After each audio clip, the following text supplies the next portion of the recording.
প্রিয় দর্শক, আসসালামু আলাইকুম। আমি প্রতিদিনের মতো কথা বদলে এসেছি আমার ইউটিউব চ্যানেল হ্যালো টিভি থেকে। আমি মোয়াজ্জেম হোসেন। দর্শক, আজকেও কথা বলবো বিএনপি এবং জামাতের এই যে সারা দেশে নৈরাজ্য, সেই বিষয়গুলো নিয়ে। বিএনপি এবং জামাত সুপরিকল্পিতভাবে সারা দেশের সমস্ত বড় বড় সন্ত্রাসীদেরকে জেলখানা থেকে বের করে দিয়েছিলেন এবং তাদেরকে দিয়েই নৈরাজ্য চলছে সারা দেশে। প্রতিনিয়তই জেলায়, থানায়, মহল্লায় কোনো দিকেই সেই নৈরাজ্য থামছে না কোনোভাবেই। আপনারা দেখেন, গত কয়েকদিন ধরে বাংলাদেশের আইনজীবী সমিতির নির্বাচন শুরু হয়েছে সারা দেশে।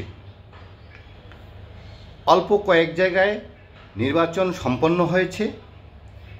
সেসব জায়গার মধ্যে কয়েকটি জায়গা পাবনা, চাঁদপুর এবং সিলেট সম্পূর্ণ নিরঙ্কুশভাবে আওয়ামী লীগ জয়ী হয়েছে। আর কয়েকটি জায়গায় আওয়ামী লীগ ইলেকশনে দাঁড়াতে পারেনি,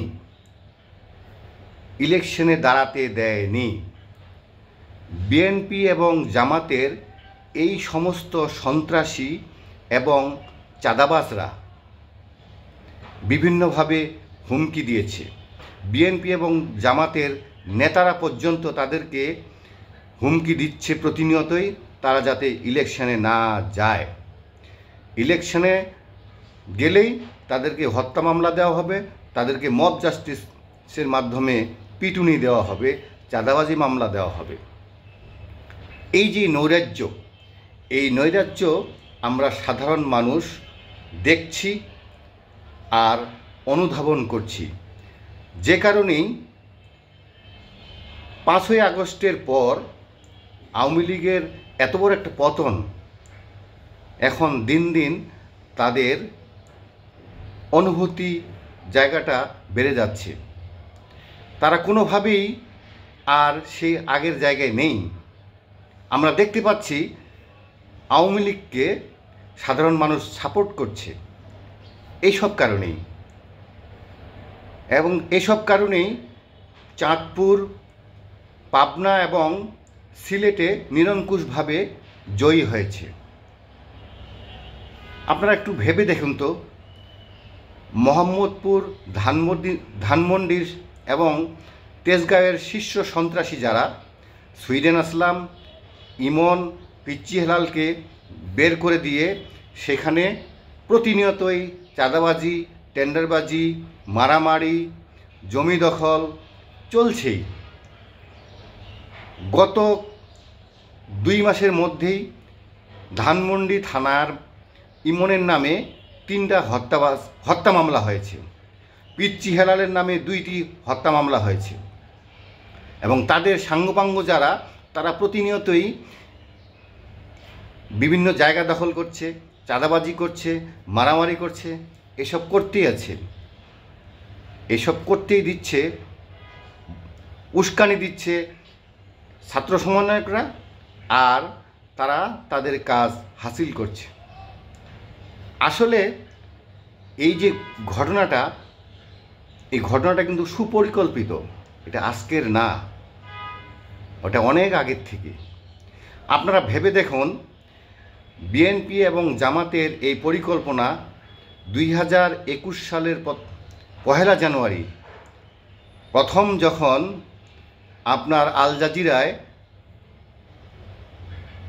সেই সময়ের সেনাপ্রধান আজিজ আহমেদের নামে একটি ডকুমেন্টারি হয়েছিল, সেটাই ছিল হলো তাদের প্রথম পরিকল্পনা, আওয়ামী লীগের পায়ে কুড়াল মারার। আর সেই কুড়াল মারার কোপে আওয়ামী লীগ আস্তে আস্তে আস্তে আস্তে বিএনপি এবং জামাতের বিভিন্ন ফাঁদে পাড়া দিয়েছিল। সে কারণেই 5ই আগস্টে আওয়ামী লীগের একটা বড় ধস নেমে গেছে। আমরা সাধারণ মানুষ এই সকল ঘটনা বুঝতে পারি, কিন্তু আমরা কিছু বলতে পারি না। আমরা কাকে কি বলবো? দেশটা দিন দিন রসাতলে যাচ্ছে, এটা আমরা বুঝতে পারছি। দেশটা দিন দিন ধ্বংস হচ্ছে, আমরা বুঝতে পারছি, কিন্তু আমরা হাত পা বাঁধা।